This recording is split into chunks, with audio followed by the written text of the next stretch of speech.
Hello friends, नमस्कार, जय हिंद, सत श्री अकाल, आदाब। आपका स्वागत है आपके परिवार एशिया टेक्निक में।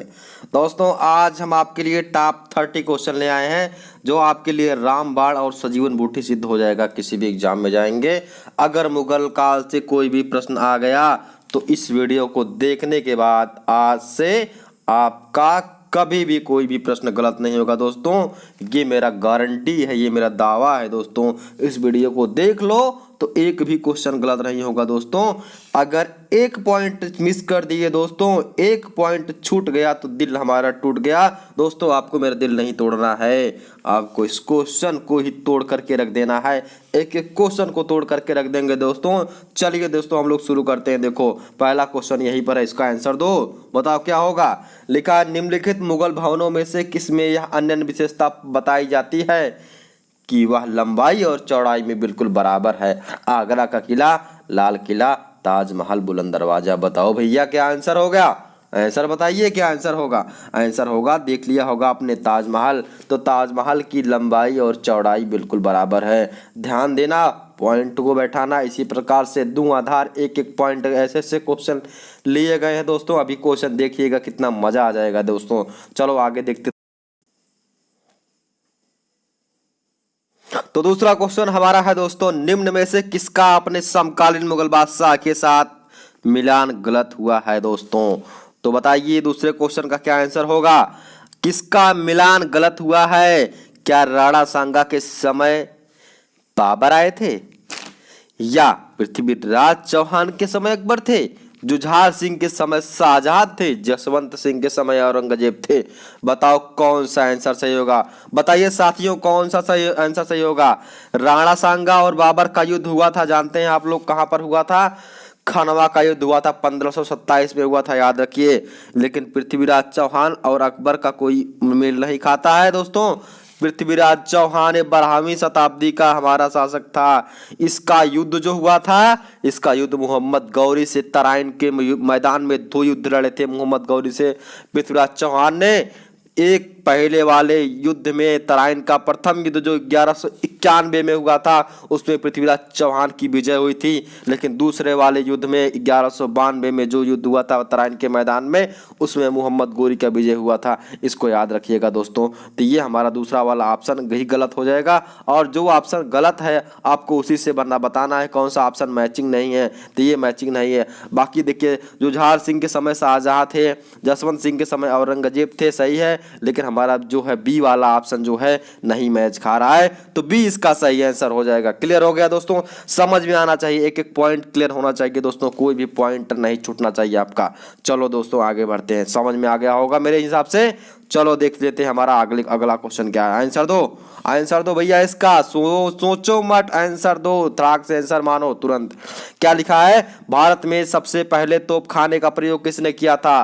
तोपखाना सबसे पहले किस राजा ने अपने युद्ध में तोपखाना को लेकर आया था, उसका उपयोग किया था। दोस्तों, तो बाबर ने सबसे पहले तोपखाने का प्रयोग किया था। और कब किया था दोस्तों। 1526 में इब्राहिम लोदी के साथ इसका युद्ध हुआ था, जिसमें इब्राहिम लोदी मारा गया था। तो दोस्तों, पानीपत के प्रथम युद्ध में बाबर ने तोपखाने का प्रयोग किया था। दोस्तों, क्लियर है, इतना याद होना चाहिए। चलो भैया आगे बढ़ते हैं। बहुत शानदार दोस्तों, बहुत अच्छे, बहुत धुआंधार। आगे देखते हैं क्या लिखा गया है। खनवा के युद्ध में बाबर द्वारा पराजित किए जाने वाला राजपूत था। खनवा के युद्ध में कौन किसके साथ युद्ध हुआ था बाबर का, बताओ। आंसर दो इसका, सोचो मत भैया। किसका युद्ध हुआ था। राणा सांगा का युद्ध हुआ था। राणा सांगा मेवाड़ के राजा थे, मेवाड़ के राजा राजपूत थे, जिनका युद्ध किसके साथ हुआ था दोस्तों, हमारा बाबर के साथ हुआ था। और जब ये पानीपत का प्रथम युद्ध हुआ था तो मेवाड़ के राजा राणा सांगा और एक थे पंजाब के दौलत सिंह, 2 लोग थे जो लोग बाबर को बाहर से जो है आमंत्रित किए थे, आइए आप इब्राहिम लोदी से 1526 में जो है युद्ध करिए पानीपत के मैदान में। ये ही लोग थे बाबर को बुलाने वाले, जो ही अपने स्वार्थ के लिए बाबर को बुलाए थे, और अंत में बाबर से इन्हीं को भी युद्ध लड़ना पड़ा था दोस्तों, हार स्वीकार करना पड़ा था। क्लियर हो गया। चलो आगे देखते हैं क्या है कि बाबर की मृत्यु कहाँ हुई थी। बताइए बाबर की मृत्यु कहाँ हुई थी। आगरा में, काबुल में, लाहौर में, दिल्ली में। तो बाबर की मृत्यु हुई थी दोस्तों आगरा में। बाबर की मृत्यु हुई थी 26 दिसंबर 1530 को आगरा में हुई थी।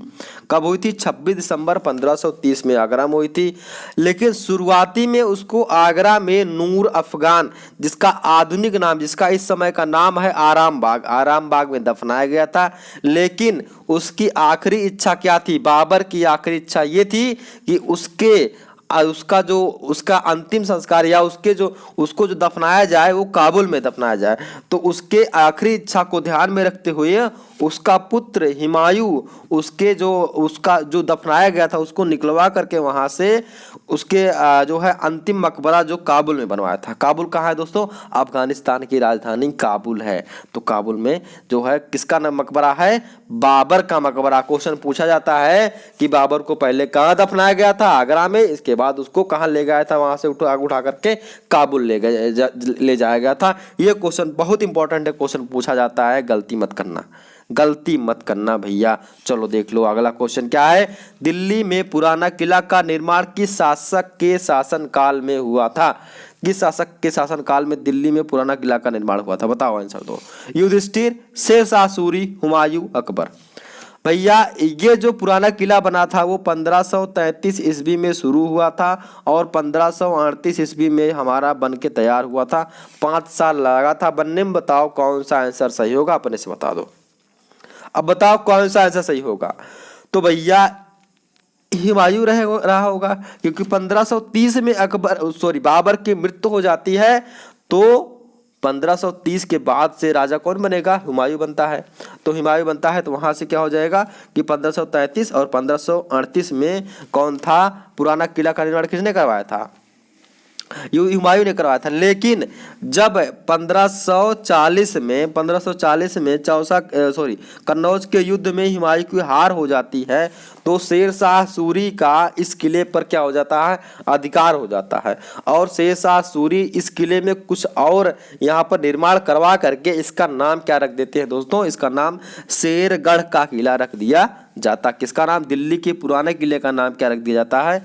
शेरगढ़ का किला रख दिया जाता है। क्लियर हो गया? 100% पॉइंट क्लियर हो गया। चलो आगे देखते हैं। आगे हमारा क्या है? 1540 ईस्वी में किस युद्ध के पश्चात हुमायूं को हिंदुस्तान से बाहर कर दिया गया? 1540 में एक युद्ध हुआ था कन्नौज में। कन्नौज के बिलग्राम में एक युद्ध हुआ था जिसका नाम था आपका कन्नौज का युद्ध। ठीक, वहां पर किस किस के बीच में हुआ था? हुमायूं के बीच में हुआ था। हुमायूं और शेरशाह सूरी के बीच में युद्ध हुआ था दोस्तों, जिसमें हुमायूं की पराजय हुई थी और शेरशाह सूरी के हुआ था उसकी विजय हुई थी। तो वहां से क्या हुआ था? हुमायूं जो है अपनी जान को बचा करके भारत से भाग करके निर्वसन की जिंदगी व्यतीत किया था दोस्तों। तो हमारा क्या हो जाएगा इसका आंसर? कन्नौज का युद्ध हो जाएगा। इसके बाद देखिए आगे क्या हुमायूं को किस लड़ाई में पराजय के बाद भारत से भागना पड़ा था? बता चुके हैं, कन्नौज की बिलग्राम में युद्ध हुआ था। क्लियर हुआ? खानवा का युद्ध किस किस के बीच में हुआ था? पानीपत का किस किस के बीच में हुआ था? बताओ। पानीपत का 3 युद्ध हुए थे दोस्तों। आपको तीनों का आंसर देना। तीनों का किस किस के बीच में हुए थे? खानवा का युद्ध जानते हैं, अभी हम बता चुके हैं। राणा सांगा और बाबर के बीच में युद्ध हुआ था दोस्तों। 1527 में खनवा का युद्ध हुआ था। आगे देख लेते हैं, कन्नौज का युद्ध किस वर्ष लड़ा गया था? बता चुके हैं 1540। चिल्ला चिल्ला के बता रहे हैं, दिमाग में बैठा लेना भैया।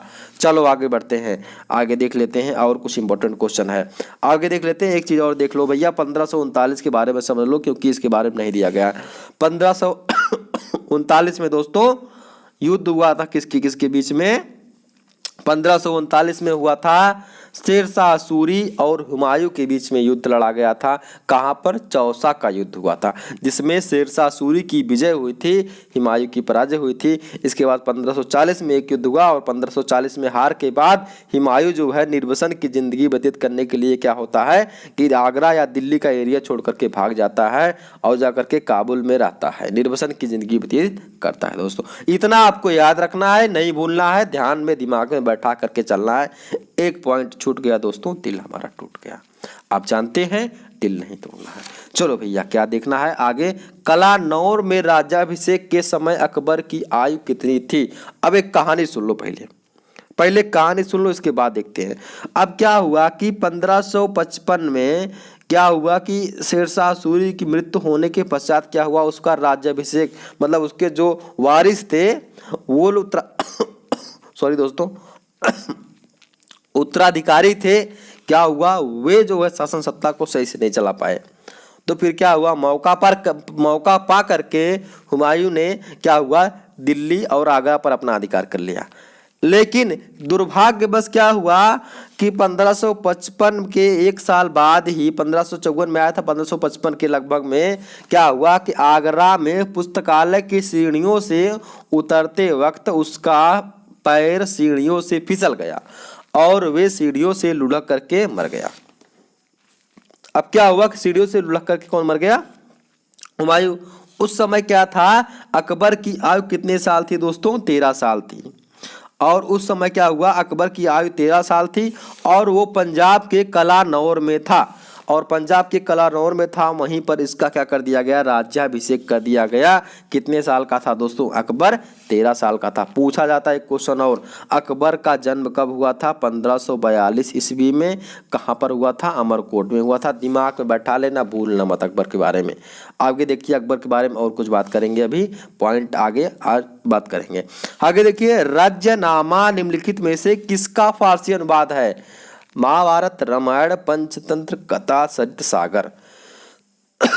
सॉरी दोस्तों, अगर देखा जाए तो राज्यनामा ये महाभारत का फारसी में अनुवाद किया गया है। ठीक, अब देखिए राज्यनामा महाभारत का फारसी में अनुवाद किया गया है, किसने कराया था, किसको इतना शौक था पढ़ने का भैया महाभारत, तो अकबर ने महाभारत को राज्यनामा किससे करवाया था, अब्दुल कादिर बदायूनी।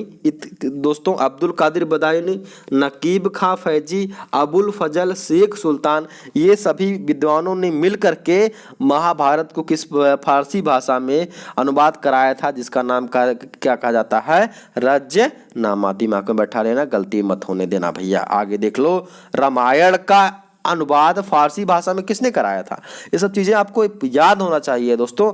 अब्दुल कादिर बदायूनी, अब्दुल कादिर बदायूनी ने रामायण का फारसी भाषा में अनुवाद कराया था। कौन थे अब्दुल कादिर बदायूनी भैया, अब्दुल कादिर बदायूनी अकबर के दरबार में सबसे बड़े इतिहासकार थे, एक इंपॉर्टेंट इतिहासकार थे दोस्तों। वे बदायूं के रहने वाले थे, इसीलिए अपने नाम के पीछे बदायूनी लगा दिए थे दोस्तों। और अब्दुल कादिर बदायूनी ने एक हमारा ग्रंथ लिखा था जिसका नाम है मुनखब उल तवारीख। और देखिए जो अब्दुल कादिर बदायूनी थे वे सुन्नी संप्रदाय को मानने वाले थे और वे कट्टर संप्रदाय को मानने वाले एक पक्के मुसलमान थे दोस्तों। चलिए आगे देखते हैं। आगे देखा जाए क्या कि अकबर के पंचमहल का निर्माण जो खंभों के लिए विख्यात है, कहाँ किया गया था दोस्तों, तो अकबर के पंचकिले का निर्माण कहाँ किया गया था, आंसर बताओ कहाँ होगा, फतेहपुर सीकरी में होगा। अब देखिए अकबर के पंचमहल का निर्माण जो है ये फतेहपुर सीकरी में किया गया था। ये एक पिरामिड के आकार का है दोस्तों, ऐसे पिरामिड के आकार का है, खंभे पर बना था। और ये कहाँ से देखकर कराया गया था, ये जो नालंदा में बौद्ध विहार थे वहीं से देख करके उसका निर्माण कराया गया था दोस्तों। क्लियर हो गया, आंसर सही होना चाहिए, गलत नहीं होना चाहिए, एक पॉइंट नहीं छूटना चाहिए। एक पॉइंट छूट गया दोस्तों तो दिल हमारा टूट गया, आपको दिल नहीं तोड़ना है। चलो भैया अब मेरे भाई आगे चल जाओ। निम्नोक्त में से किसने अकबर की जीवन कथा लिखी है, बताओ कौन सा, अबुल फजल फैजी, अब्दुल नबी खां बीरबल। मोस्ट इंपॉर्टेंट क्वेश्चन, ऐसा कोई एग्जाम नहीं जहां पर क्वेश्चन ना पूछता हो, ये वाला इतना इंपॉर्टेंट क्वेश्चन है भैया, इतना इंपॉर्टेंट क्वेश्चन है कि इसको दिमाग में छाप लो, एकदम दिमाग में घुसा लो कि अकबर की जीवनी कथा किसने लिखी भैया, अबुल फजल ने लिखी है। क्या नाम उसका है, अकबरनामा नाम है। ठीक है, क्या नाम है उसका, अकबरनामा नाम है। और अकबरनामा के 3 पार्ट लिखे गए हैं और तीसरे पार्ट का नाम आईने अकबरी, ये किसने लिखा भैया, 3 पार्टों में लिखा गया, 3 हिस्सों में, और जो तीसरा हिस्सा लास्ट वाला है ना उसका नाम आईने अकबरी है, ध्यान बैठा लेना। तो क्लियर हो गया। अकबर का जीवन, अकबर की जीवन के बारे में जीवन कथा किसने लिखी, अबुल फजल। नाम क्या है, अकबरनामा। और अकबरनामा का तीसरा पार्ट का नाम कहते हैं आईने अकबरी। तो आईने अकबरी कभी कभी पूछता है किसने लिखा, तो अबुल फजल आंसर आ जाएगा। गलत मत करना भाई, गलत मत करना, ध्यान देना, बड़ी मेहनत से बता रहे हैं। आगे देखो भैया, वह प्रसिद्ध जैन विद्वान कौन था जिसका अकबर बहुत सम्मान करता था, बताओ कौन सा जैन विद्वान था, उसका नाम था हरिविजय। हरिविजय वह जैन विद्वान था जो प्रसिद्ध जैन विद्वान था और अकबर का बहुत सम्मान करता था। अकबर उसका जो है बहुत सम्मान करता था। और देखिए उसको अकबर ने इसको जगत गुरु की उपाधि प्रदान किया था दोस्तों, इतना आपको पता होना चाहिए। क्लियर हो रहा है दोस्तों? एक पॉइंट समझ में आ रहा है ना, गलत नहीं होना चाहिए। बहुत शानदार समझ में आ रहा है दोस्तों, बहुत अच्छे ऐसे ऐसे पढ़ते रहिए, बहुत बढ़िया। आगे देखो, दीन ए इलाही बनाने का मूल उद्देश्य क्या था? दीन ए इलाही बनाने का अकबर का मुख्य उद्देश्य था। अकबर ने किस लिए दीन ए इलाही बनाया था? बताओ भैया, आंसर दो। विश्व बंधुत्व को बढ़ावा देने के लिए, वैश्विक निष्ठा को बढ़ावा देने के लिए, या वैश्विक मैत्री, या वैश्विक भरोसा? बताइए किसके लिए दिया था? बताइए, इसका आंसर दीजिए। तो विश्व बंधुत्व को बढ़ावा देने के लिए दीन ए इलाही को बनाया था। दीन ए इलाही का मतलब क्या होता है कि सभी धर्मों को समान अवसर प्रदान करना या समान सभी धर्मों का सम्मान करना हमारा दीन ए इलाही का मुख्य उद्देश्य था दोस्तों। क्लियर हो गया? चलो, आईने अकबरी पुस्तक का लेखक कौन था? बता चुके हैं कि अकबर के जीवन कथा कौन लिखा था? अबुल फजल। और जिसमें लिखा था उसका नाम था अकबरनामा।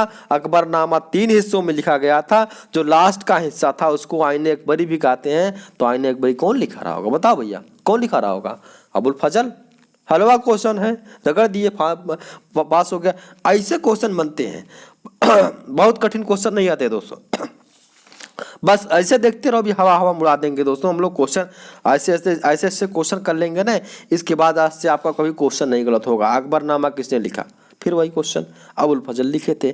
आसान है, कठिन नहीं है दोस्तों, एकदम आसान क्वेश्चन है। बस आगे देखते रहिए, देखते रहिए। अभी देखिए, आप लोग मुस्कुराते हुए जाएंगे वीडियो देखने के बाद। क्या सोचेंगे क्या वीडियो मिल गया दोस्तों? हल्दी घाटी की लड़ाई किनके बीच लड़ी गई थी? बताओ भैया, किनके बीच में हल्दी घाटी की लड़ाई लड़ी गई थी? बताओ, कब लड़ी गई थी? बताइए, कब लड़ी गई थी हल्दी घाटी की लड़ाई?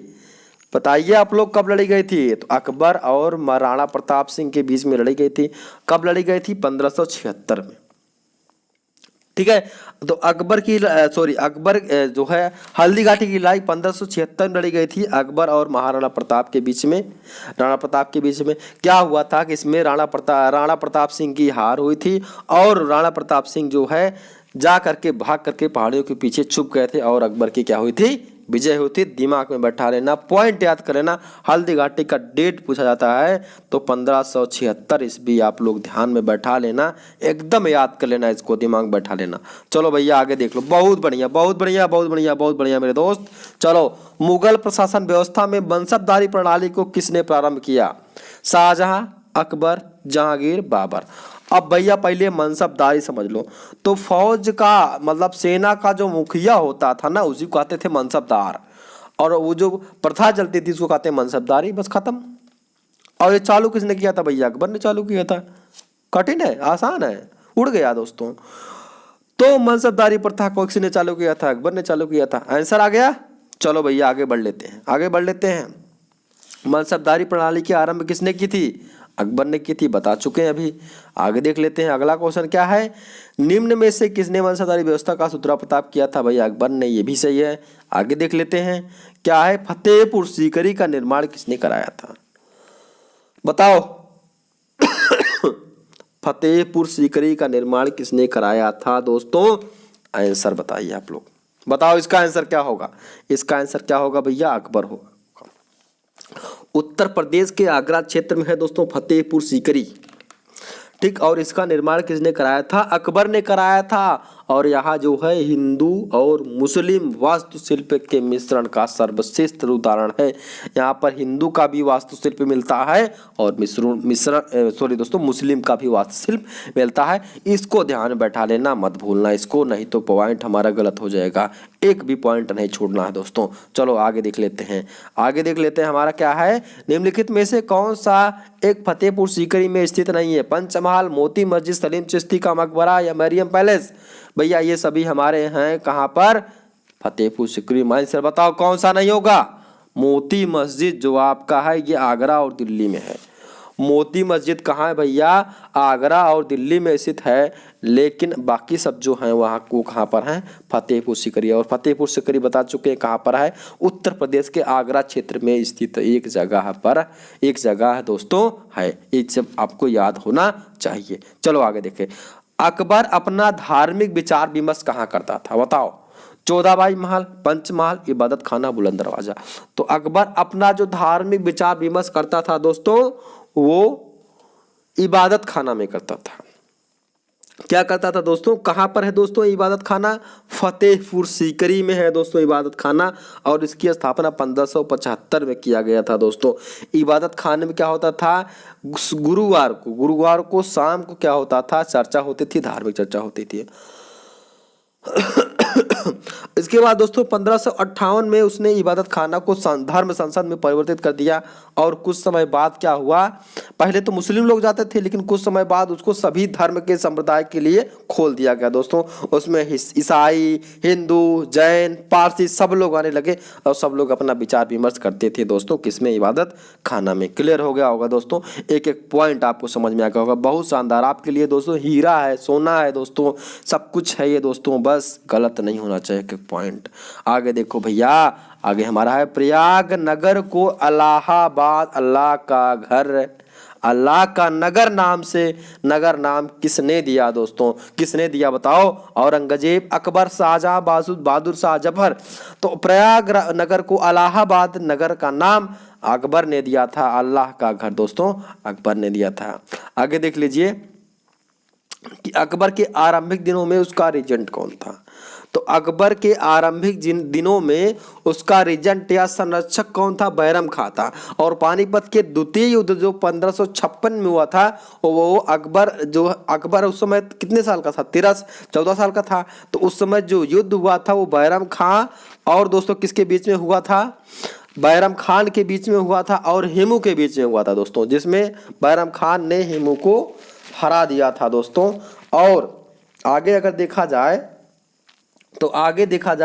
तो जब 1560 में ये 18 साल का अकबर हो गया, तब जाकर के मुगल साम्राज्य का टोटल जो है अपने ऊपर भार जिम्मेदारी ले लिया था दोस्तों। तो अगर देखा जाए तो अकबर जो है पूरा सत्ता कब अपना संभालने लगा था कि 1560 ईस्वी में अपना सत्ता पूरा जो अपने हाथ में ले लिया था। कब दोस्तों, 1560 ईस्वी में। आगे देखा जाए क्वेश्चन क्या लिखा है, जब्ती प्रणाली के अंतर्गत वास्तविक उत्पादन का कितना अंश राज्य की मांग के रूप में निर्धारित किया गया था? 1/3 अंश किया गया था दोस्तों। जब्ती प्रणाली के अंदर कितना लिया गया था, 1/3 अंतर्गत लिया गया था। क्लियर हो गया दोस्तों। चलो दोस्तों आगे बढ़ते हैं। आगे देखिए हमारा क्या है, अकबर के दरबार में सबसे प्रसिद्ध संगीतकार तानसेन का मूल नाम क्या था? तो अगर देखा जाए अकबर के दरबार में जो सबसे प्रसिद्ध है संगीतकार तानसेन का नाम रामतनु पांडे था, ठीक। और रामतनु पांडे जो थे हिंदू गौड़ ब्राह्मण परिवार से था। तानसेन के पिता का नाम क्या था, मुकुंद पांडे। और ये दोस्तों भैया मध्य प्रदेश के गांव के ग्वालियर के जिले में रहने वाला था, ग्वालियर जिले के रहने वाला था दोस्तों। क्लियर हो गया, गलत नहीं होगा। पॉइंट एक एक दिमाग में बैठा लेना, एक पॉइंट छूट गया दोस्तों तो दिल हमारा टूट गया दोस्तों। चलो भैया आगे देख लेते हैं। आगे लिखा गया, दीन इलाही एक नया धर्म निम्नलिखित में से किसके द्वारा शुरू किया गया था? बताओ भैया। अकबर के द्वारा शुरू किया था, सबको पता है अकबर के द्वारा शुरू किया गया था दोस्तों। यह एक नया धर्म अकबर के द्वारा शुरू किया गया था दोस्तों। इसका पहला अनुयायी कौन था? बीरबल था। इसमें दोस्तों क्या था, सभी धर्मों के सार संग्रह के रूप में अकबर द्वारा 1582 ईस्वी में कहा गया था कि सभी धर्म एक है, एक ईश्वरवाद को हमारा लिया गया था। और इसका जो मुखिया था, पुरोहित था, कौन था? अबुल फजल था दोस्तों। और इसका सबसे पहला अनुयायी कौन था दोस्तों? इसका पहला अनुयायी कौन था? बीरबल था। दिमाग में बैठा लेना, गलत नहीं होना चाहिए भाई, गलत नहीं होना चाहिए, ध्यान देना। देख लो, अभी देखो अकबर के एकमात्र किस दरबारी ने दीन इलाही धर्म को स्वीकार किया? बताओ। बीरबल ने। अभी बताएं इसके पहले, आंसर हो गया, समझ में आ गया। चलो भैया दोस्तों हमारा ये 30 क्वेश्चन समझ में आ गया, कंप्लीट हो गया, मजे मजे कर लिया आप लोग को। उम्मीद है कि आपको पता ही नहीं चला होगा 30 क्वेश्चन कब खत्म हो गया होगा। मुझे खुद नहीं पता चला दोस्तों, इतना हम लोग पढ़ने में मगन हो गए, इतना हम लोग पढ़ने में व्यस्त हो गए। इसी प्रकार से आप लोग पढ़ते रहिए दोस्तों। एक वीडियो और लाएंगे, उसमें लगभग 10 से 15 क्वेश्चन हो जाएंगे और उसके बाद हमारा मुगल साम्राज्य का पूरा टॉपिक कंप्लीट हो जाएगा दोस्तों। तो वीडियो देखने के लिए बहुत बहुत धन्यवाद दोस्तों। अगर सब्सक्राइब नहीं किए किए हो तो दिल मत तोड़ के जाना सब्सक्राइब बटन को थोड़ा सा प्यार दे देना भैया, बटन से प्यार कर लेना थोड़ा सा, चाहे जैसे बस उसको एक बार क्लिक कर देना। तो क्लिक कर देना तो लाल है, उसका मुंह लाल हुआ है तो लाल से काला हो जाएगा दोस्तों, उसको भी थोड़ा सा एहसास हो जाएगा आपका, हाँ आप उसको मानते हैं। तो दोस्तों इसी प्रकार से दोस्तों अगर कमेंट लाइक नहीं किए हो तो लाइक भी ठोक देना भैया, कमेंट नहीं किए हो तो कमेंट कर देना, दोस्तों के पास शेयर नहीं किए हो तो शेयर कर देना, बोल देना कि भैया स्टडी टेक्निक पर एक शानदार क्लास चल रही है हिस्ट्री की जिसमें मुगल साम्राज्य पढ़ाया जा रहा है, पढ़ लो नहीं छूट जाएगा, दोबारा नहीं मिलेगा दोस्तों।